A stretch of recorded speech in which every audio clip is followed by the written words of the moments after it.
It's me, Mario. No, it's not. It's me, Steve Scott, for super secret bonus level with episode 2 of Fun Facts. This week, our favorite pipe plundering plumber, Mr. Seagal. No, not that guy. This guy. Yeah, that's actually his name, Mario Seagal.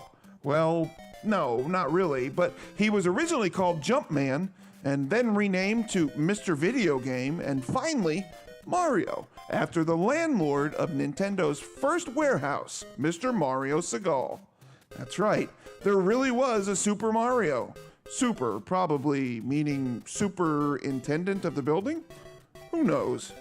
Mario himself was created by Nintendo's Japanese video game designer Shigeru Miyamoto. He still holds the record of the best-selling video game franchise of all time. All in all, if you consider all the appearances across all the platforms, Mario himself has appeared in more than 250 different titles. Alongside him, the guy that Mario is constantly beating up, that would be Bowser. Well, he wasn't originally the guy we know now. Bowser was originally designed as an ox by Miyamoto, but his drawings were misinterpreted by one of the Nintendo animators. They designed him as a turtle. The two worked together on the latter idea, and Bowser we know as today was born. Now, how about those swinging threads? The look of Mario is all about the graphical limitations of the hardware at the time. He has a hat because realistic hair was difficult to portray, a mustache to accentuate his nose, and dungarees to make his arm movements more noticeable. In Super Mario Bros., he wears a brown shirt under the overalls. That look was pretty quickly abandoned.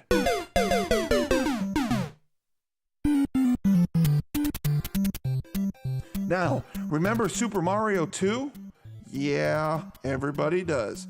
Believe it or not, that isn't what was meant to be either. The original Super Mario Bros. 2 was designed as a tougher version of the first game. Here in the Western world, it was considered too difficult for release, so here in the US and over in Europe, we got a tweaked version of the game. In 1993, though, the genuine Super Mario Bros. 2 was finally released.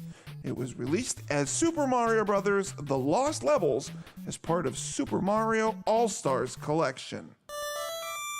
On to Super Mario 3. Do you remember where you first saw it? I do, and it was horrible. The Wizard in 1989, the Fred Savage movie, whose reclusive little brother in the movie actually played Super Mario 3 in the climax scene of the movie. Super Mario Brothers 3!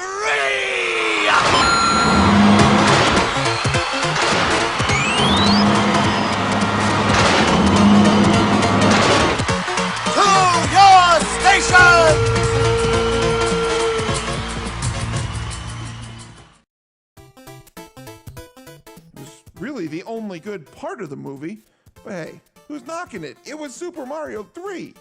And that wasn't the only time Super Mario was in a really crappy movie. Remember the Super Mario Brothers movie? Yep, that was Hollywood's first attempt to create a video game tie-in. It starred Bob Hoskins and Dennis Hopper. It was a pretty bad failure. I'm glad Dustin Hoffman didn't get involved because he was interested in playing Mario. Thankfully, it didn't happen. There was that and the Super Mario Bros. Super Show, and they aren't the only embarrassing live-action videos inspired by the game.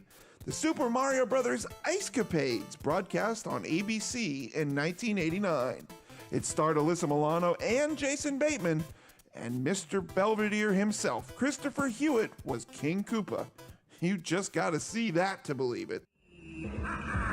Oh yes, don't mess around with me. I'm conniving as a food, tricky as a fox. Oh yes, I'll beat you to your fox, yes. Oh, Luigi! Oh, Mario! Why don't you jump in and sing us something? Hey, Mario, careful. I'm putting icy ice down there. Yeah, you might make it crash the landing. And if you think that's the worst of the movies featuring Mario, you're dead wrong. Believe it or not, Nintendo actually owns the rights to not one, but two parodies of the franchise. Now, Super Secret Bonus Level tries to be a family organization, so we really can't say what they are, but let's just say you gotta be 18 to watch them. Nintendo only bought them to keep people from seeing them.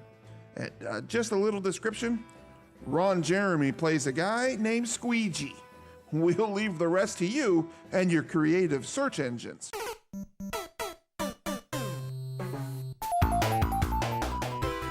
Now, if you think Mario is into a world unto himself, think again. Believe it or not, Sonic the Hedgehog, that's right, the Sega game, was inspired by its creator playing Super Mario Bros. Over and over again.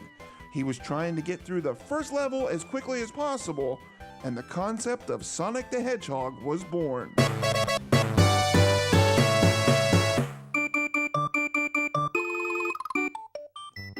Now, check this out.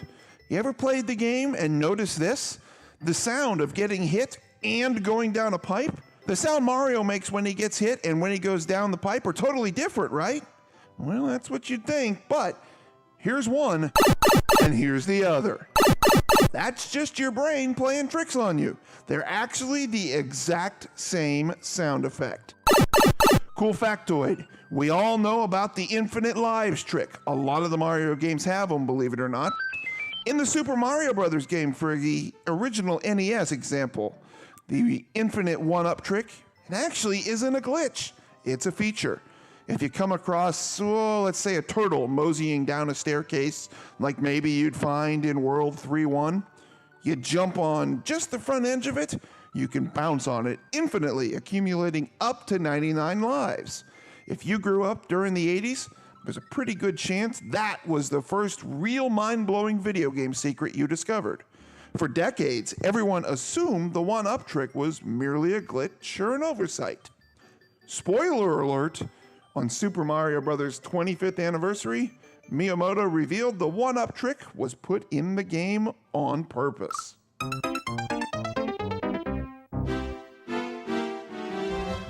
Finally, let's look at how far Mario has come in the time he's been around. Mario is the most famous character in the history of video games. In a poll by Marketing Evaluations, Mario was found to be more popular and more recognizable among children than Mickey Mouse. Take that, Disney. Now, for our final fact, grab your calculators. You'll need them. This is just to see how far Mario has advanced. Look at the game's technical details. The original game that changed the platforming genre forever weighs in at around 1/4 megabyte. Super Mario Bros. Came on a 256K NES cartridge. Now, it might not seem like a big deal, but by comparison, one of the more recent entries in the Super Mario series, Super Mario 3D World on the Wii U, is over 1 gig in download, nearly 2 gigs, 1,702 megabytes to be exact. That is almost 7,000 times bigger than the game that started it all. Now, imagine what the next step in the Mario franchise could be. We look forward to that in 2017, but until then, we'll just have to rely on our classic gaming skills and fun facts like this from me, Steve Scott, and Super Secret Bonus Level.